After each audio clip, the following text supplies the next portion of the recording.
কেউ হয়তো পৃথিবীর আলো দেখছে, বা কেউ মায়ের গর্ভে থাকতেই ইসরায়েলের বর্বর হামলায় নিহত হচ্ছে। আবার আহত হয়ে অসহায়ের মতো দিন পার করছে অনেক ফিলিস্তিনি শিশু। সেই শিশুদের জন্যই কয়েক হাজার মাইল দূরে থেকেও কষ্টের কথা জানালো এই ছোট্ট মেয়েটি। তাদের জন্য খুবই খারাপ লাগছে যে তারা জন্ম হওয়ার সাথে সাথে মরে যাচ্ছে, তারপরে 6 বছর 7 বছর 8 বছর এরকম ভাবে বাচ্চারা মরে যাচ্ছে, খুবই কষ্ট লাগছে।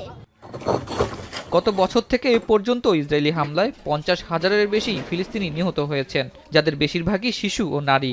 বিশ্বে ইসরায়েলের এই হত্যাযজ্ঞকে গণহত্যা বললেও তা বন্ধে এখনো কোনো ব্যবস্থা নেওয়া হয়নি। মুক্ত করা হয়নি যুগের পর যুগ ধ্বংসস্তূপে পরিণত হওয়া দেশটিকে। স্বাধীন ফিলিস্তিনের দাবির প্রতি সংহতি জানিয়ে মার্চ করে ছাত্র জনতা। শুক্রবার বিকেলে 4টায় ঢাকা বিশ্ববিদ্যালয়ের রাজু ভাস্কর্য থেকে মিছিল নিয়ে ভিসি চত্বর ও শহীদ মিনার হয়ে পুনরায় একই স্থানে শেষ হয় মিছিল। এ সময় স্লোগানে ফিলিস্তিন মুক্ত করার দাবি জানানো হয়। মিছিলে অংশগ্রহণকারীরা বলেন, জুলাই বিপ্লবের অন্যতম অনুপ্রেরণা ছিল ফিলিস্তিন। যে জুলাইয়ের মানুষের অন্যতম অনুপ্রেরণা ছিল যে ফিলিস্তিনের গণহত্যার পরেও মানুষের যে যুদ্ধের মনোভাব এবং তাদের এক হয়ে থেকে শেষ পর্যন্ত লড়াই করে যাওয়ার যে স্পৃহা, সেটা আমাদেরকে অনুপ্রাণিত করেছে এবং সর্বশেষে আমরা স্বৈরাচার হাসিনাকে পালিয়ে যেতে দেখেছি। সেই সাথে ইসরায়েল যেভাবে মিথ্যা কথা বলে হত্যা চালাচ্ছে, ঠিক একইভাবে স্বৈরাচারী শেখ হাসিনা জুলাই আন্দোলনে চালিয়েছে।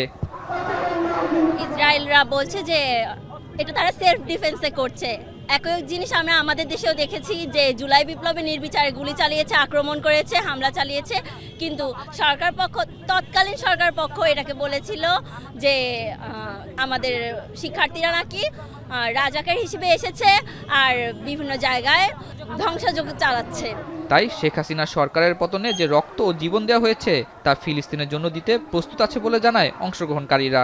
মুসলমান কেমন যেন তাদের ভিতরে বুকের ভিতরে গুলি বিরতেছে না, যেন আমাদের গায়ে গুলি বিরতেছে। এজন্য আমরা এই আন্দোলন একমাত্র এই আন্দোলন যে মুসলমানদের, ফিলিস্তিনের মুসলমানদের তাদের রক্ত ঝরতেছে না, যেন আমাদের গায়ে রক্ত ঝরতেছে। এই জন্য ধর্মপ্রাণ মুসলমান জনসাধারণ যারা আছে, মাদ্রাসা স্টুডেন্ট বলেন, স্কুল কলেজের ছাত্ররা বলেন, সবাই তারা আজকে এই আন্দোলনে অংশগ্রহণ করেছে।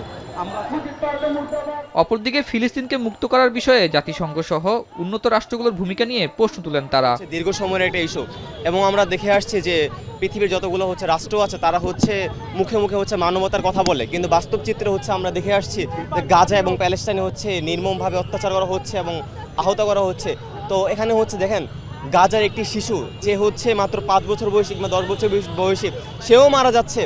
তো সে যখন মারা যায় তখন বিশ্বের দরবারে সে মানবতা কোথায় যায়? উত্থানে যে রকম মানুষের পাশে এসে দাঁড়িয়েছি ছাত্র জনতা, ঠিক এইখান থেকেও আমরা সেইভাবেই আওয়াজ তুলছি যে পৃথিবীর মানুষ দেখুক, পৃথিবীর মানুষ এটা বুঝুক যে মানবিক কাজে সব জায়গা থেকে আওয়াজ তোলা যায়। পৃথিবীর মানুষ বাংলাদেশের এই ছাত্র জনতার থেকে বুঝতে পারুক যে আপনারা মানবতার পাশে এসে দাঁড়ান।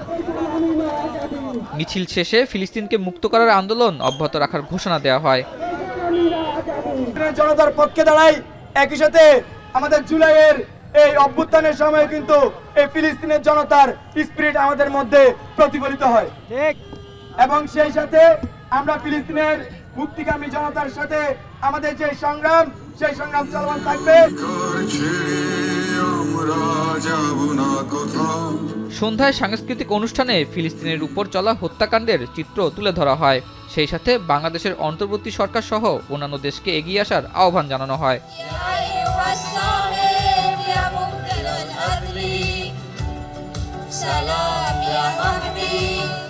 আতাউনিয়ন, এখন, ঢাকা। সানবিট সব দিবে সামাল। সানবিট ম্যাজিক প্রেস ডিশওয়াশিং এর মাথা ঘোরানো সলিউশন।